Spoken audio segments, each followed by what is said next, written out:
رسول اللہ صلی اللہ علیہ وسلم نے فرمایا کہ اسلام کیا ہے کہ تم گواہی دو کہ اللہ ایک ہے، اس کے علاوہ کوئی معبود نہیں، یعنی بنی الاسلام على 5 شہادت ان لا الہ الا اللہ وان محمد رسول اللہ واقام الصلاة وایتاء الزکاة وحج البیت وصوم رمضان من استطاع الیہ سبیلا، وحج البیت من استطاع الیہ سبیلا، کہ اسلام کے 5 رکن ہیں: گواہی دینا، نماز قائم کرنا، زکوٰۃ ادا کرنا، اور رمضان کے روزے رکھنا، اور حج ادا کرنا۔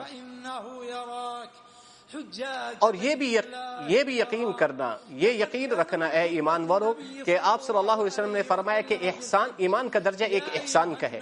احسان یہ ہے کہ انسان اللہ تبارک و تعالیٰ کے سامنے عبادت میں ایسی عبادت کرے، وہ یہ یقین کرے کہ گویا کہ وہ اللہ کو دیکھ رہے۔ اگر یہ مرتبہ حاصل نہ ہو تو پھر یہ یقین کرے کہ اللہ اسے دیکھ رہے۔ اے مسلمانوں، رسول اللہ صلی اللہ علیہ وسلم نے فرمایا کوئی اگر اللہ کے ہاں متقی ہے، کامیاب ہے، اگر کسی کو فوقیت ہے وہ تو تقوی کی بنیاد پر ہے۔ کسی عربی کو اجمی پر فوقیت نہیں ہے، کسی گورے کو کالے پر فوقیت نہیں ہے، صرف تقوی کی، یعنی تقوی کے علاوہ کوئی کسی پر فوقیت اور مرتبت حاصل نہیں کر سکتا۔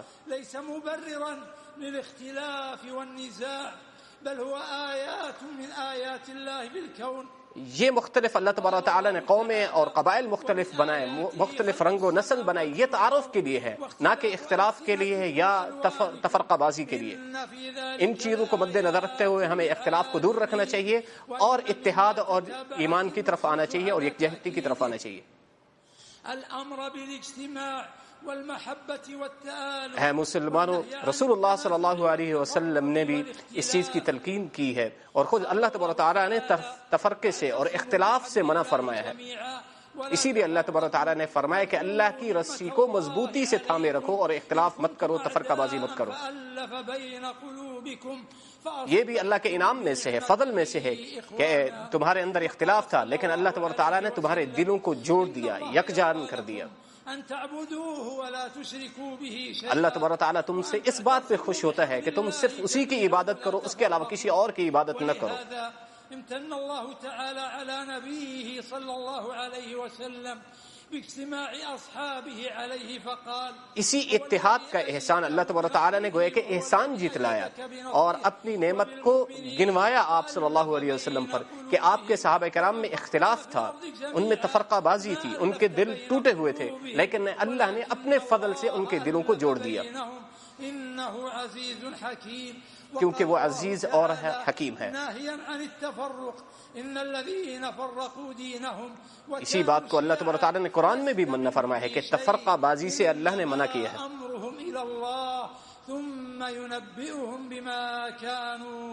اے لوگو، تمہارے تمام معاملات اللہ کے سامنے کل پیش ہوں گے قیامت والے دن، اللہ تبارک تعالیٰ تم سے پوچھے گا۔ ولا تكونوا كالذين تفرقوا واختلفوا من بعد ما جاءهم البينات، اے لوگو، ان لوگوں کی طرح مت بنو جنہوں نے تفرقہ بازی کی، اختلاف کیا۔ ان في اجتماع الكلمة صلاح الدين والدنيا، کیونکہ اتفاق اور اتحاد یہ دین اور آخرت کی کامیابی کا ذریعہ ہے۔ اسی اتحاد کے ذریعے انسان نیکی اور تقوی میں ایک دوسرے کا مددگار اور معاون بنتا ہے۔ وتحبط مساعي الحاقدين والمتربصين، اسی اتحاد کے ذریعے وہ قوتیں جو آپ کو تباہ کرنا چاہ رہی ہیں یا آپ کی دشمن ہیں یا آپ کے انتظار میں بیٹھی ہیں یا آپ کے طاق میں بیٹھی ہیں کہ کسی طریقے سے آپ کو فنا کر دیں، آپ کا ستیہ ناش کر دیں، آپ کو ختم کر دیں، تو آپ اگر اتحاد اور یکجہتی کا مظاہرہ کریں گے، اختلاف کو دور کر دیں گے، تفرقہ بازی کو ختم کر دیں گے، تو ان کی امیدوں پر پانی پھر جائے گا۔ قال النبي صلى الله عليه وسلم مثل المؤمنين في توادهم وتراحمهم، پھر آپ صلی اللہ علیہ وسلم کی ایک حدیث کا حوالہ دے رہے ہیں کہ مسلمانوں کا اتحاد اور یکجہتی کے اندر ایک جسم کی مانند ہے، کہ انسان ایک جسم، مسلمان تمام ایک جسم کی مانند ہیں، کہ ایک جسم کے اندر گویا کہ جیسے ایک جسم ہے، جیسے وہ یکجان ہے، تمام مسلمان بھی ایسے ہی ہیں۔ اگر کسی ایک عضو کو تکلیف پہنچتی ہے تو پورے جسم کو تکلیف پہنچتی ہے۔ تم بھی ایسے ہی یکجان بن کے رہو، آپ میں کسی چیز کا کوئی اختلاف نہیں ہونا چاہیے، تفرقہ بازی نہیں ہونی چاہیے۔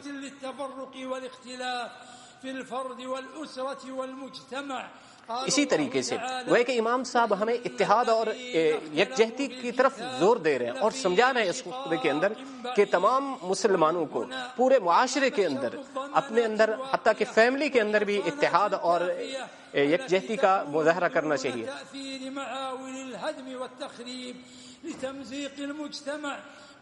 کیونکہ معاشرے کے اندر تفرقہ بازی یہ آپ کے معاشرے کو گویا کہ اس کے وجود کو ختم کر دے گا.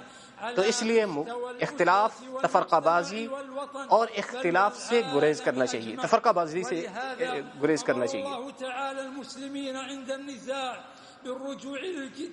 اسی لیے اللہ تبارک تعالیٰ نے اختلاف کے وقت کہ اگر کسی میں کوئی اختلاف آ جائے تو وہ اللہ اور اللہ کے رسول کی طرف رجوع کریں، اور اسی طریقے سے اپنے سربراہان کی طرف رجوع کرے جو اپنے حکمران ہیں، جو اولی الامر ہیں.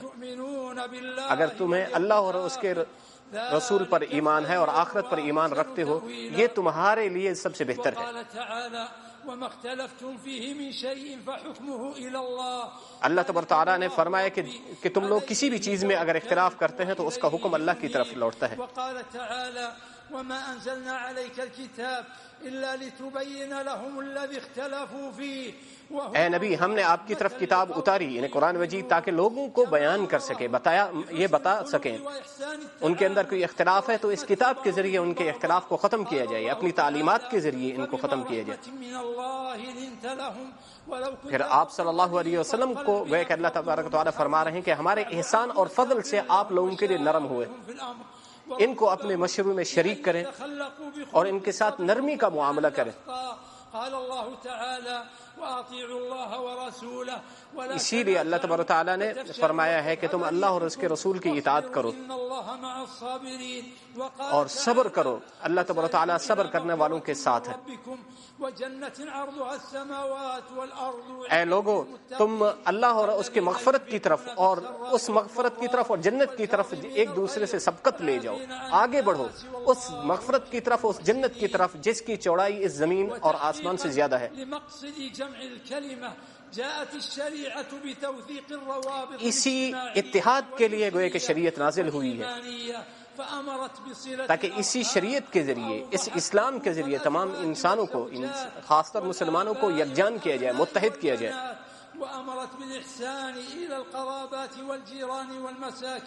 اور مزید امام صاحب فرما رہے ہیں کہ ہمیں احسان کا معاملہ کرنا چاہیے، اچھائی کا معاملہ کرنا چاہیے ہر ایک کے ساتھ، حتیٰ کہ اپنے پڑوسیوں کے ساتھ اور اپنے قرب و جوار میں رہنے والے لوگوں کے ساتھ اور معاشرے میں باقی لوگوں کے ساتھ.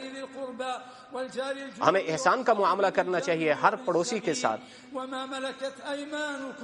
اور اپنے جو غلام ہیں، نوکر چاکر ہیں، خادم ہیں، ان کے ساتھ بھی. حدیث میں ہے، رسول اللہ صلی اللہ علیہ وسلم نے فرمایا کہ کوئی تم میں سے مومن، کامل مومن نہیں بن سکتا جب تک اپنے دوسرے بھائی کے لیے وہ چیز پسند کرے جو اپنے لیے پسند کرتا ہے. اسی لیے اللہ تبارک تعالیٰ نے فرمایا ہے کہ نیکی اور ایمان کے ساتھ، ایمان میں دوسروں کا تعاون کریں، لیکن گناہ کے کاموں میں ایک دوسرے سے تعاون مت کریں، کیونکہ شیطان تمہارا بہت بڑا دشمن ہے، وہ کوشش کرتا ہے کہ تمہارے دلوں میں اختلاف پیدا کر دے.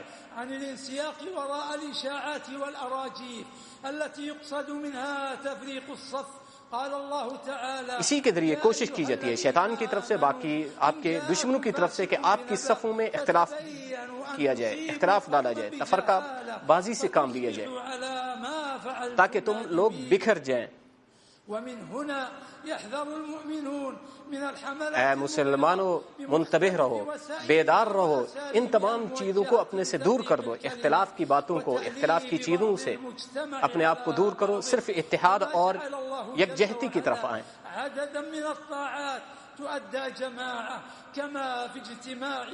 قرآن مجید میں اور رسول اللہ صلی اللہ علیہ وسلم کے فرمان میں بارہا اس بات کی طرف ترغیب دی گئی ہے.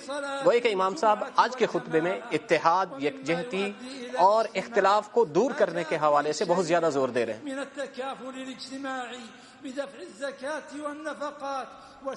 اور اسلام کا رکن زکوٰۃ ہے. زکوٰۃ ادا کرنے سے جو صاحب زکوٰۃ ہے، جس پر زکوٰۃ فرض ہے، وہ زکوٰۃ ادا کرے. اس کے اندر معاشرے کی بھلائی ہے، فائدہ ہے، کیونکہ اس دن سے ڈرو جس دن یہ آپ کو مال و تجارت، خرید و فروخت یہ سیل مینی یہ چیزیں آپ کو کام نہیں دے گی جو آپ نے نیک اعمال کیے ہوں گے یا جو اللہ کے راستے میں خرچ کیا ہوگا یا جو زکوٰۃ دی ہوگی وہ آپ کو کل قیامت والے دن فائدہ دے گا. اور مزید فرمایا کہ رسول اللہ صلی اللہ علیہ وسلم نے فرمایا کہ مسلمان بھائی ہیں. وعلى الأمة أن تربي أبناءها على الاجتماع. قال الله تعالى تمام امت کو خاص طور مسلمانوں کو چاہیے، امت مسلمہ کو چاہیے کہ اپنے اولاد کو اور اپنی نئی نسل کو یکجہتی اور اتحاد کی طرف ترغیب دینی چاہیے اور ان کو سمجھانا چاہیے اور ان کی تعلیم دینی چاہیے.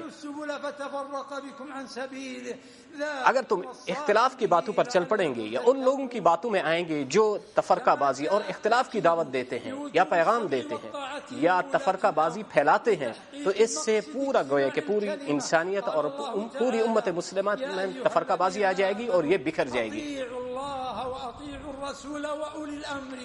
اے لوگو تم اطاعت کرو اللہ کی اور اس کے رسول کی اور اپنے سربراہن کی یعنی اپنے حکمران کی. ایک مسلمان کی ذمہ داری ہے کہ وہ اپنے سربراہن کی اطاعت کرے. تأليف القلوب عليهم وترغيب الناس في طاعتهم والقيام معهم. لوگوں کو بھی ترغیب دینی چاہیے کہ اپنے سے جو بڑے ہیں جب تک وہ معصیت اللہ کی دعوت نہ دے رہے ہوں، اللہ کی نافرمانی کی دعوت نہ دے رہے ہوں تو ان باتوں کے علاوہ ان کی حکمرانوں کی اطاعت کرنی چاہیے. والتفرق منهيا عنه في جميع المواطن فإن ذلك يتأكد في موسم الحج وموطن الشعائر. یہی اتحاد کی دعوت گویا کہ اتحاد کا نمونہ اور مظاہرہ سب سے بڑا نمونہ اور مظاہرہ آج کا دن ہے، یہ حج کا دن ہے. دیکھیں تمام مسلمان پوری دنیا سے جمع ہوئے ہیں اور کیسے گویا کہ یکجان نظر آ رہے ہیں، متحد نظر آ رہے ہیں اور ایک ہی لباس میں نظر آ رہے ہیں. فيا معاشر المسلمين ويا من له تأثير اتقوا الله. اے مسلمانوں خاص طور وہ حضرات جن کا اثر ہے یا اثر رسوخ رکھتے ہیں معاشرے کے اندر تو ان کو یہ پیغام پھیلانا چاہیے، لوگوں کی طرف یہ دعوت لے کے جانی چاہیے، لوگوں کو اس بات کی طرف آمادہ کرنا چاہیے اور ان کو ترغیب دینی چاہیے. اے لوگوں کو خاص طور ایک دوسرے کو خوشخبریاں دیں، نفرت سے باز آ جائیں، اللہ سے ڈرتے رہو. اے مسلمانوں ایک دوسروں کی جانوں کی حفاظت کرو. اللہ کا واسطہ گویا کہ امام صاحب دے رہے ہیں کہ ایک دوسروں کی جانوں کے دشمن مت بنے، ایک دوسروں کی جانوں کو مت اڑائیں یا قتل کریں.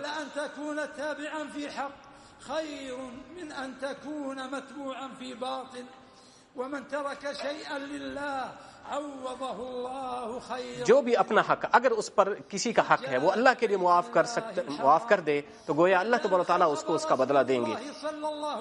اے حاجیو رسول اللہ صلی اللہ علیہ وسلم آج کے دن یعنی عرفات کے میدان میں کھڑے ہو کے خطبہ حجۃ الوداع دیا ہے. آپ صلی اللہ علیہ وسلم نے خطبہ دیا، خطبے کے بعد ظہر اور عصر ایک ساتھ ادا کی اور قصر کے ساتھ ادا کی اور پھر غروب شمس تک یہاں میدان عرفات میں دعا اور ذکر و اذکار میں مصروف رہے. پھر غروب شمس کے بعد مزدلفہ تشریف لے گئے اور یہاں سے تشریف لے جاتے ہوئے آپ صلی اللہ علیہ وسلم نے خاص یہ تاکید کی اور یہ فرمایا، بارہا فرمایا کہ تم سکون اور اطمینان اور وقار سے چلے، کسی کو تکلیف نہ دیں، اطمینان سے یہاں سے تشریف لے جائے. اور پھر یہاں سے مزدلفہ تشریف لے گئے. مزدلفہ میں پہنچ کر آپ صلی اللہ علیہ وسلم نے مغرب اور عشاء ایک ساتھ ادا کی یعنی مغرب 3 اور عشاء کی 2 رکعتیں ادا کی. پھر فجر وہاں رات گزاری، فجر پہلے وقت میں ادا کی. فجر ادا کرنے کے بعد دعا میں مصروف رہے. جب روشنی پھیل چکی پھر آپ صلی اللہ علیہ وسلم اور صحابہ کرام مزدلفہ سے مینا تشریف لے گئے اور وہاں پہنچ کر جمرہ عقبہ بڑے شیطان کی کنکریاں ماری اور رمی فرمائی. اور رمی کے بعد آپ صلی اللہ علیہ وسلم نے ہدی فرمائی یعنی ذبح کی، قربانی کی اور اس کے بعد حلق فرمایا. حلق کرنے کے بعد آپ صلی اللہ علیہ وسلم پھر طواف افاضہ کے لیے مکہ تشریف لے گئے. وہاں طواف الافاضہ ادا کیا، پھر حج کی سعی کی. وہاں سے فارغ ہونے کے بعد مینا دوبارہ تشریف لے آئے. یہاں ایام تشریق میں یعنی 11، 12 اور 13 یہاں وقوف فرمایا مینا کے اندر اور رمی فرمائی، یعنی چھوٹے شیطان کو کنکریاں ماری، پھر اس کے بعد درمیانے کو، پھر اس کے بعد بڑے کو۔ آپ صلی اللہ علیہ وسلم نے فرمایا کہ 11 اور 12 کی کنکریاں لازمی ہیں، اگر کسی کو جلدی ہے تو 11، 12 کی رمی کرنے کے بعد وہ جا سکتا ہے، وہ آخر میں طواف وداع کرے اور پھر اس کا حج مکمل ہو گیا۔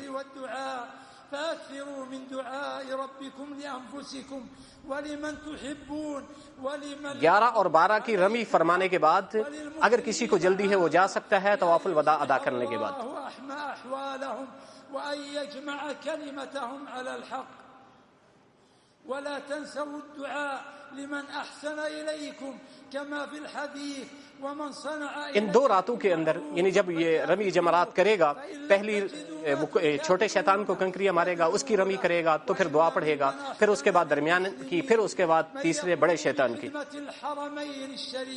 پھر اس کے بعد امام صاحب اب خادم الحرمین کے لیے دعا کر رہے ہیں، یعنی ملک سلمان اور اس کے ولی عہد کے لیے دعا کر رہے ہیں کہ اے اللہ ان کو خیر کی توفیق دے، اے اللہ انہیں ان تمام کاموں کی توفیق عطا فرما جن کاموں کے اندر بھلائی ہو امت کے لیے اور پوری انسانیت کے لیے اور اسلام کے لیے بھلائی ہو، یا اللہ ان کو ان تمام کام کرنے کی توفیق عطا فرما جن کو آپ پسند کرتے ہیں یا جن کاموں سے آپ راضی ہوتے ہیں، کہ یا اللہ انہوں نے حرمین شریفین کے لیے اور حاجیوں کے لیے جو خدمت ادا کی ہیں ان کو قبول فرما، یا اللہ ان کی تمام کاوشوں کو، محنتوں کو جو یہاں یہ کر رہے ہیں پوری انسانیت کے لیے اور اس ملک کے لیے، ان کو جزائے خیر عطا فرما، کیونکہ کوئی اگر کسی کے ساتھ احسان کا معاملہ کرتا ہے تو اس کو اس کے لیے دعا کرنی چاہیے اور جزائے خیر کہنا چاہیے۔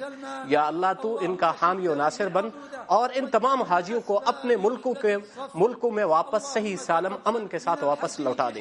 یا اللہ ان حاجیوں کی دعاؤں کو قبول فرما، یا اللہ ان حاجیوں کے اعمال کو قبول فرما، یا اللہ ان حاجیوں کے حج کو قبول فرما، یا اللہ انہیں مغفرت کے ساتھ صحیح سالم اپنے ملکوں میں اور اپنے گھروں میں انہیں واپس لوٹا دے۔ یا اللہ پوری انسانیت کے گناہ کو معاف فرما دے، ان کی بخشش فرما دے۔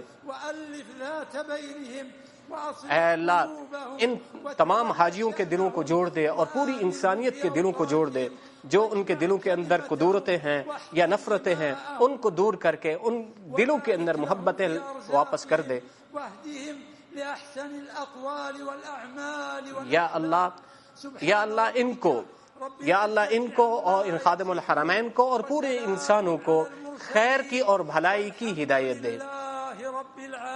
اسی پر امام صاحب خطبے کو اینڈ کرتے ہوئے، اختتام کرتے ہوئے دعا کرتے ہیں، وآخر دعوانا ان الحمد للہ رب العالمین۔